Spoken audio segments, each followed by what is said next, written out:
Thank you, ladies. That was awesome. And good morning. I think I'll be over here. Oh, it is so nice to be back with you. And truth be told, it was really nice to be gone. We had an amazing, amazing journey through one end of the boot to the other in Italy. What we're going to explore this morning is what we call the first unity principle. And that principle states very simply and very deeply and profoundly, God is absolute good, everywhere present. We're also, in the context of that principle, going to take a look at evil. What is evil? Is it real? How do we deal with evil? And then we're going to consider that if God, however we understand God, is indeed absolute good everywhere present, then by extrapolation, we just happen to live in a loving, supportive, benevolent universe. Part of our trip in Italy, as you might imagine, included numerous churches, cathedrals, duomos, and of course St. Peter's at the Vatican. Amazing, amazing structures, incredible architecture, artwork that was just literally breathtaking. And one day we were walking into yet another church, and as I stood at the back and I looked down this long, cavernous nave with all of the decorations, all of the niches around the side of all of the crypts and the artwork, and I looked way down at the front of the church, and there was the altar. And of course the altar was set up with a cross or a crucifix and a Bible and some other appurtenances. But as I looked at that altar in that church that day, what I saw in my mind's eye was a bloody, gory mess. Think about where the idea of altars came from. The whole purpose of altars, and this is not limited to traditional Christianity or Catholicism or Italy, altars from time immemorial were about sacrifice. Sometimes blood sacrifice, other times just bringing the first and best fruits to God or the gods as they were understood. But altars, their whole purpose was about sacrifice. And that sacrifice was about appeasing a god or gods or goddesses who needed appeasing. If things weren't going well in your life, then you made some kind of sacrifice to try and curry favor with God as you understood God. If things weren't going well in your country, people would get together and make group sacrifices, trying to get God to smile on them and to turn the tide of whatever was going on.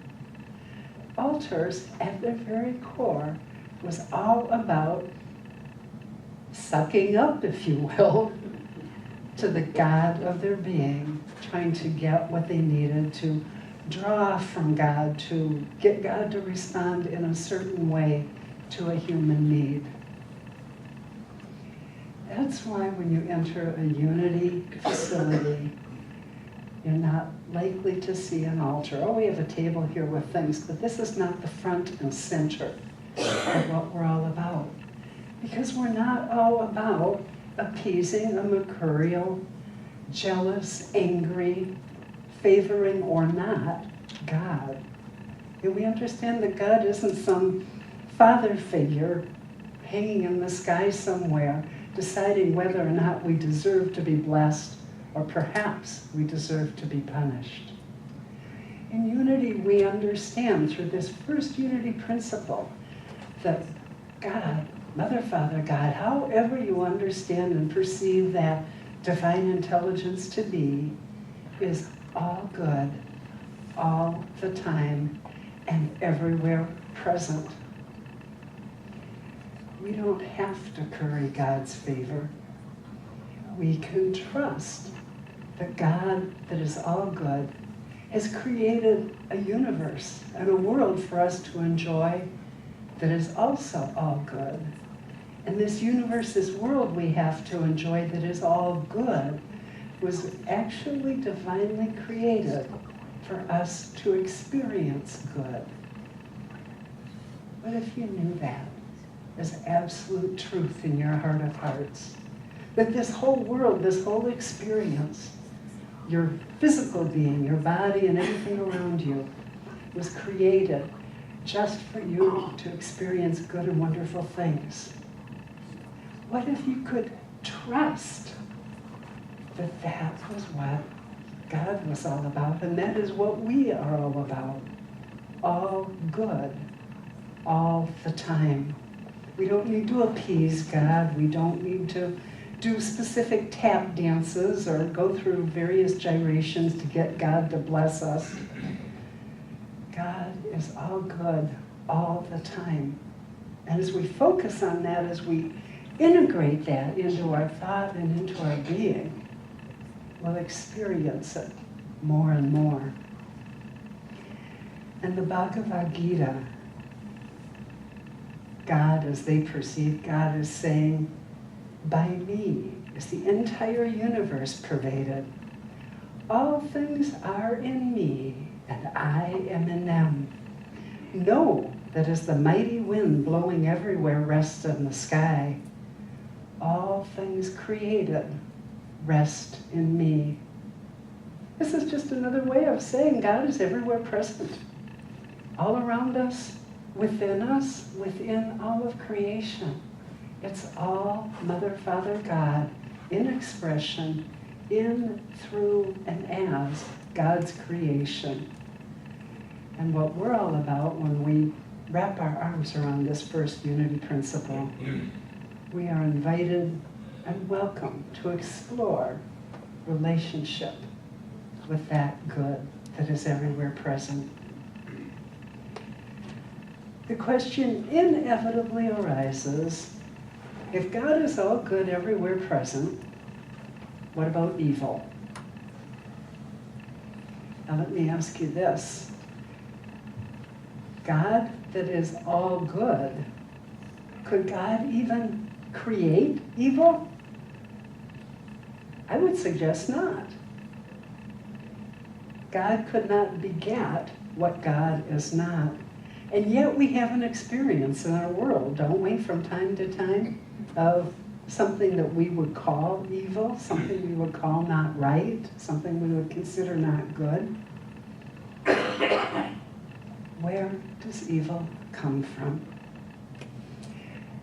Evil, what we call evil, is actually the result of ignorance, of erroneous thinking, of misunderstanding. In fact, the concept of evil is, what I would suggest, is the ultimate error thought. Evil is an expression of being, an expression in being in the world that is not of God. Think about somebody like Hitler. Let's explore that for just a moment. I'm sure everybody in this room would say, if I asked, was Hitler good or evil, everybody would unanimously say, evil, yes? What was going on? What I see from a spiritual perspective when I look at someone like Hitler is an ego-driven action that literally edges God out of everything. He wanted to create the perfect Aryan nation. And his perception was that anybody that didn't meet this certain level of existence either wasn't worthy to live or was worthy only to serve. And if you think about where he was coming from, you might start to notice there was a wee tad bit of ego behind that, don't you think? And if you throw history in, you remember Germany did not fare real well in World War I. And the rebound response to that over a period of years helped the German people embrace someone like Hitler, who stood up and said, we're the best there is, and we got to prove it to everybody. Everything he was about was ego-driven. It was all about me. It was all about this sense of, I'm better than everyone else and I've got to act that out in the world. And boy, did he act it out. It's easy to call that evil, isn't it? But really what we call evil, more and more and more, as I look at the world and I look at life around me, and occasionally looking at me, I see not evil, but ego. Human ego fully invested in what it wants, rather than embracing and living from the all good that God always is. Charles Fillmore, Unity co-founder, describes evil this way: that which is not God. Error thought, a product of fallen human consciousness. And he goes on to say, in Unity, there is no recognition of evil conditions, for they have no basis in reality. They are conjurations of a false consciousness. Apparent evil is the result of ignorance. When man misuses man's freedom and power and brings about inharmonious conditions, that's what we often call evil. And when truth is presented, error, that is evil, disappears. See, evil isn't real. It's a thought, it's an idea, and once we open the idea in our mind that evil isn't real and that God, the absolute good that's everywhere present, is real, evil has no choice but to dissipate. Let me explain it this way. When we walk in here on Sunday morning, we flip on the light switches and we've got beautiful light everywhere. Boy, do we need it today. But when we leave at the end of Sunday morning, is somebody going to walk over the wall and hit a switch to turn on the dark? No, of course not. We're going to turn off the light. The dark is simply the absence of light, yes? So when you think of evil, if God is the light, if God the good is all the light there is, evil is simply the absence of God, the absence of the light of God. Does that help a little bit? Might have to chew on this. This is not an easy concept to wrap our minds around. If evil actually were a power in its own right, it could not be changed. But evil is simply the result of error ideas, and truth ideas dissipate that evil. When we focus on good completely, with all of our thoughts, all of our words, all of our actions, evil must dissipate, because there is no reality to it. When we know that God is absolute good everywhere present, and that any other thought is simply an error idea, that error idea will cave in to our thoughts of truth, that God truly is good and everywhere present, and that all of creation, by extension, is God the good in expression. So you want to know about this benevolent, loving, supportive universe that we live in as a result of God being good everywhere present? There was a blind man some years ago in Ottawa, Canada, who knew and learned that this was a benevolent universe when he stumbled and tripped over his seeing eye dog, went crashing to the floor, and in that process hit his head.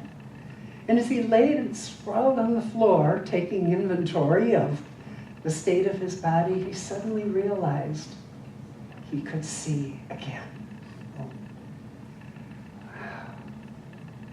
God is absolute good, has created a benevolent, loving, supportive universe for you and me.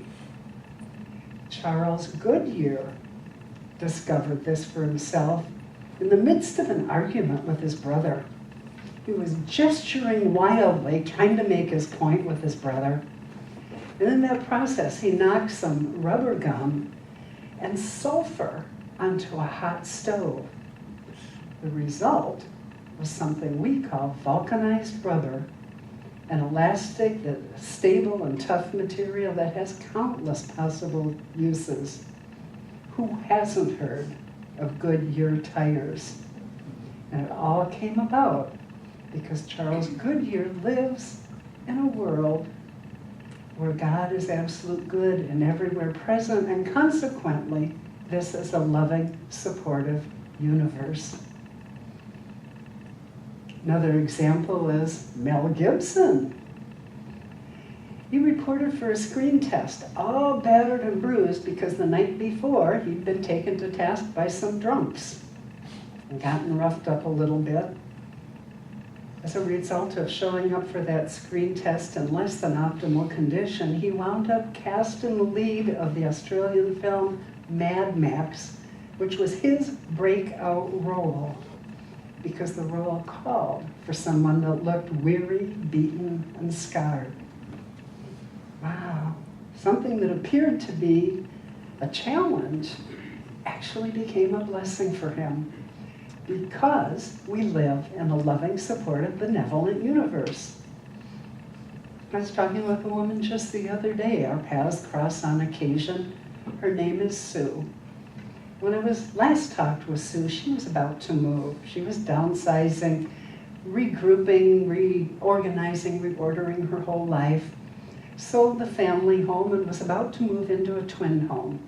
And she was really excited. She was stepping into the next phase of her life, just embracing it with enthusiasm and looking forward to getting into this new home and creating her new space for the rest of her life. All packed, everything ready to go. And 3 days before the closing, the seller reneged. So here is Sue with no place to go, all of her worldly goods packed up in boxes, and certainly not feeling like it was a particularly benevolent world at that point. Well, a friend invited her in and said, "Stay with me till you find something else." So all of her things went in storage. She moved in with her friend for a couple of months and went back to pounding the pavement with a realtor until they found another home for her. Interestingly, the new home was in a completely different suburb, and it's a single home, family home, 3 bedrooms, on a cul-de-sac area, just in an environment entirely different from this twin home and this development with this association. Well, the new house, the whole deal went through beautifully and easily. She moved in last spring. And what she was telling me last week is, I was just devastated when the deal on the twin home fell through. I thought I was in wreck and ruin. I'm really, really upset. But she said, we went out, we found this other house, and now that I've been living there for a few months, I'm realizing where I'm living now is much better suited to my needs.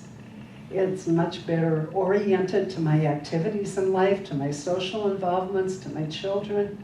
The fact that it's not under an association means I can do what I want in the yard, and that pleases me. And she went on telling me how the disaster of the closing that never happened actually paved the way for this optimal circumstance for her to unfold. She got in touch very clearly with the idea that this is a benevolent universe that was lovingly supporting her. How many of you have had a similar circumstance where something near and dear to your heart, some goal, some effort, has just blown up in your face or totally crashed and burned in some way, shape, and form? And you sat and you wring your hands and thought, oh, now what? But you persevered, and you found out ultimately that there was something better. Every time that happens to you from this day forward, let that remind you of the first unity principle. God is absolute good, everywhere present. And because of that, we live in a loving, benevolent, supportive universe.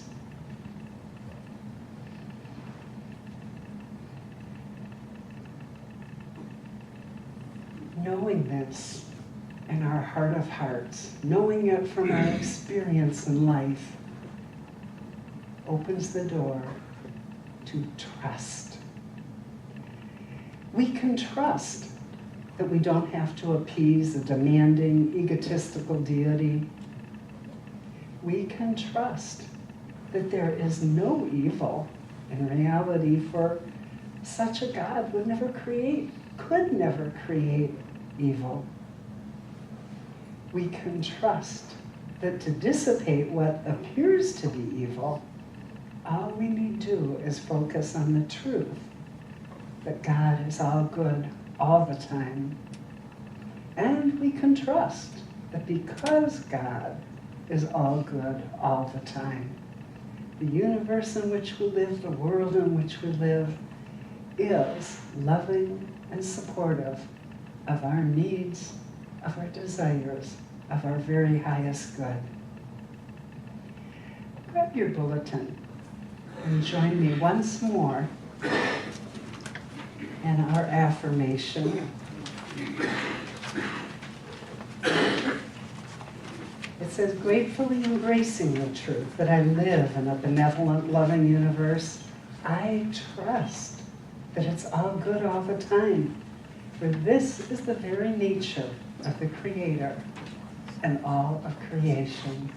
Together, gratefully embracing the truth that I live in a benevolent, loving universe, I trust that it is all good all the time, for this is the nature of the Creator and all of creation.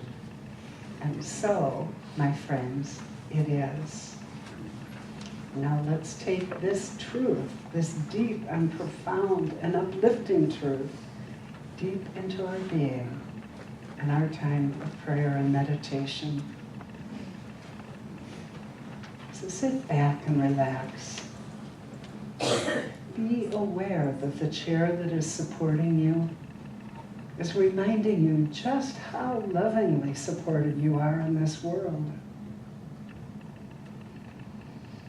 Take a deep breath. As you exhale, let go of any cares and concerns you may have. Open your mind to the idea that because Mother, Father, God is absolute good, everywhere present,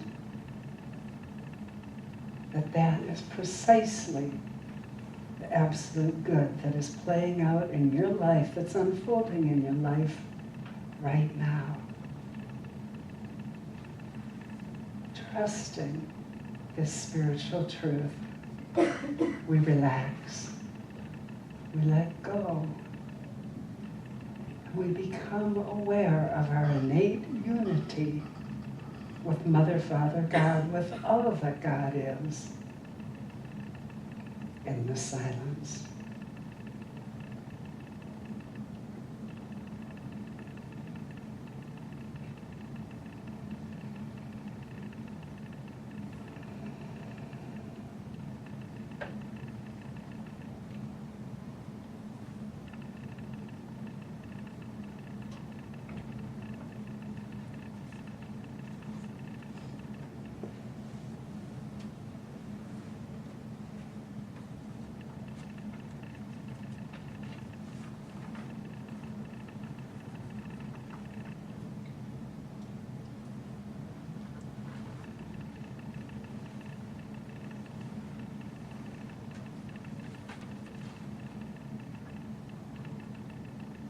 In sacred communion with Mother, Father, God, I trust in this eternal truth that God is absolute good, everywhere present, having expression in me and through me and in my life. I trust that through whatever means, physical, metaphysical, even mystical, situations and people are affected in just such a way to bring out the highest good for everyone concerned. I trust that there is no evil in truth. And that to dissipate what appears to be evil, I simply focus on the truth that God is all good all the time. And I trust. I trust that because God is absolute good and everywhere present, the universe in which we live truly is loving, benevolent, and supportive. For these spiritual truths, God, and for our expanded, heightened awareness of them, we say thank you. And now gently bring your awareness back to this time and place. When you're ready, open your eyes and join Jimmy as he leads us in our meditation song.